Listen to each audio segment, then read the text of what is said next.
Hey, everybody. I hope you're doing as well as possible.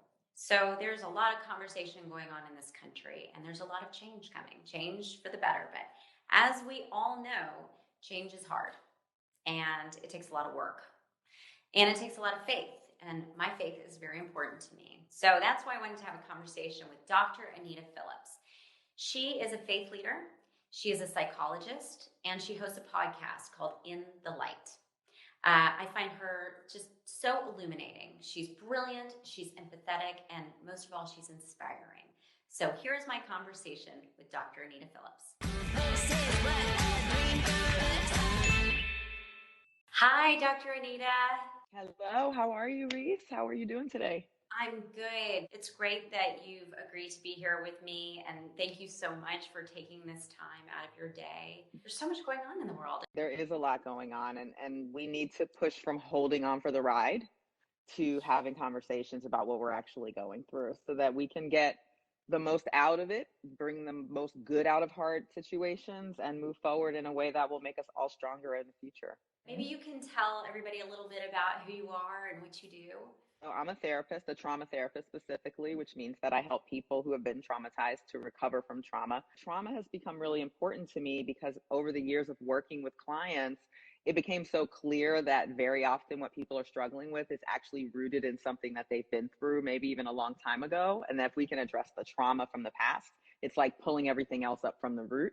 We can deal with the problems of the present. You've talked about a trauma-informed approach to having conversations, and I think Mm-hmm. that's a great way to begin.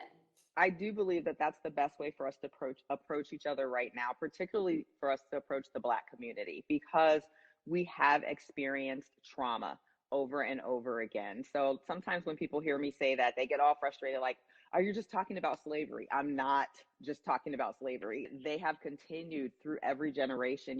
Just this week, we marked the anniversary of the 9 people who were killed in a Charleston church by a white supremacist. I still remember that event in a way that I feel that tightens my chest. That's a long history of trauma, from church burnings all down through the centuries. And now someone walked into a Black church, a white man sat with that Black church community for hours listening to that pastor teach the Bible, and then still killed people. When you see people who look like you, who are from your community, being traumatized, not only in your everyday life, but then also on television and in videos, that is traumatizing. So I do want people to think about what it means for a community to be traumatized, because I believe as a human beings, we understand trauma.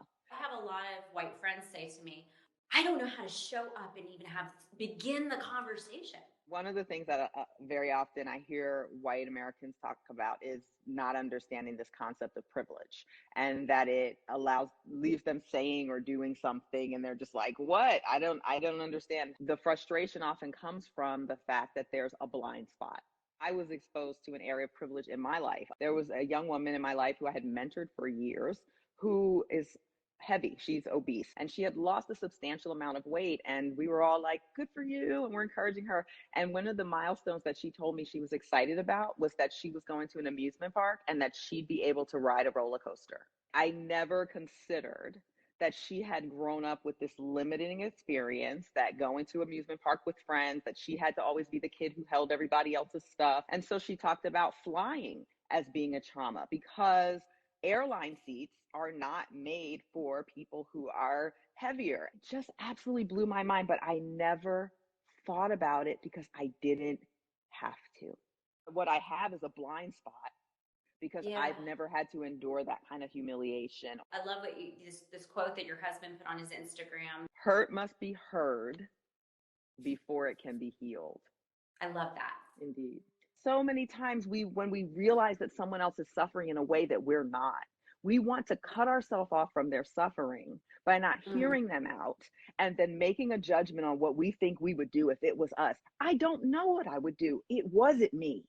And even became more careful about how I congratulated her. Oh, wow, look at you. You've lost all this weight. Oh, you look beautiful. Now, that might feel like a microaggression to her. When we use that term microaggression, it's literally micro, right? Meaning microscopic. It may be so small that you don't see it, but the person on the receiving end feels it.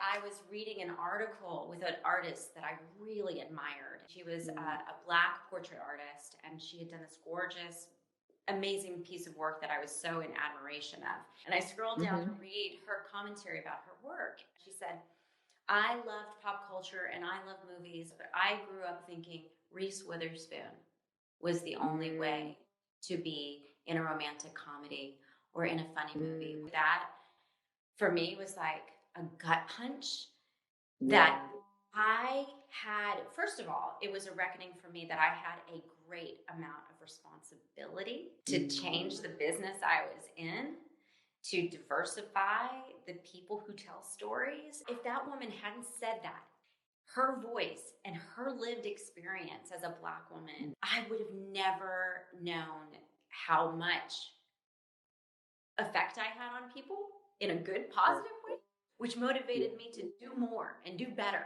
I have benefited from systems that rewarded people who look like me. Right. Or Let me I give you an benefited example of from, that.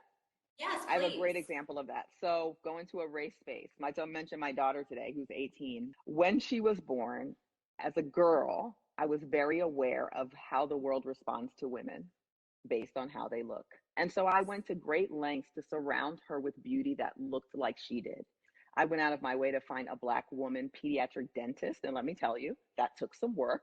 So that all around her, she would Yeah. see professional Black women, beautiful Black women to reassure her. And when she was about 6 years old, she was in kindergarten. We were driving down the street, and from the back seat, I hear, "Hey, mom." And yeah, babe. She said, "Are white girls prettier?" Okay, so I'm still like, I'm literally choking up, and that was such a long time ago. And I was just like, oh, I've gone to all these lengths to surround her with reflections. She said, well, they're always on the billboards and all the magazines at the store, and they're all white and they're all blonde. And so those must be the pretty ones.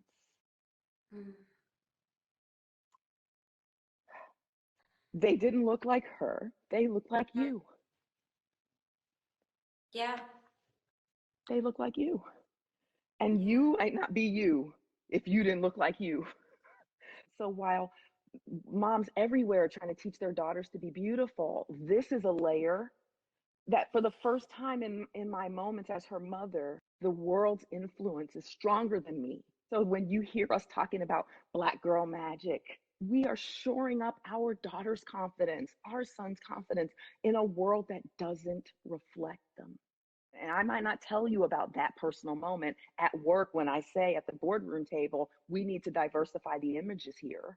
I might not tell you that painful story, but I still need you to trust me. Right. I've been Black a long time.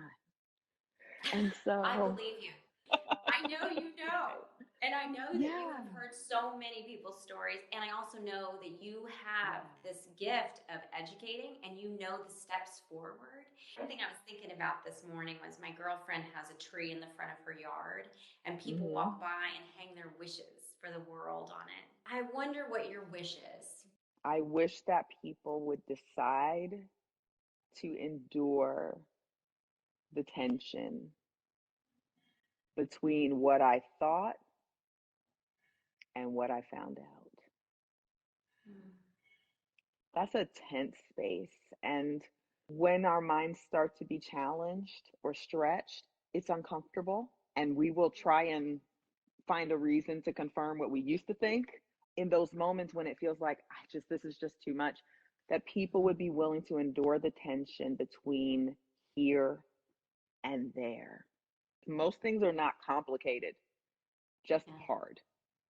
And some Yeah. of this stuff we're making it complicated, but it's not complicated. It's just hard. But we can do hard things together. I think so.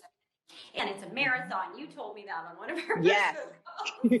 This is a It's a marathon. marathon. It's a relay Exercise. marathon. It's a And it's a relay. That's right. relay. That's good too. Yeah. Give me the baton. I can run for a while. You sit down. You Yes. rest. Yep. And then I'm back in because I had a chance to catch my breath. I had a situation just a few days ago in a workspace, in a professional space, where a member of that space said something that was very culturally insensitive. And I was definitely planning to pick it back up and continue it. And another person from the meeting reached out to me and said, I'm so sorry about that. I'm going to send this email first. It shouldn't always have to be you. It didn't even occur to me that someone else would step up, a non Black person in the space would step up. That meant the world to me. And I felt like that is a signal of the kind of progress that we want to make. A couple years ago, maybe she would not have even recognized what happened.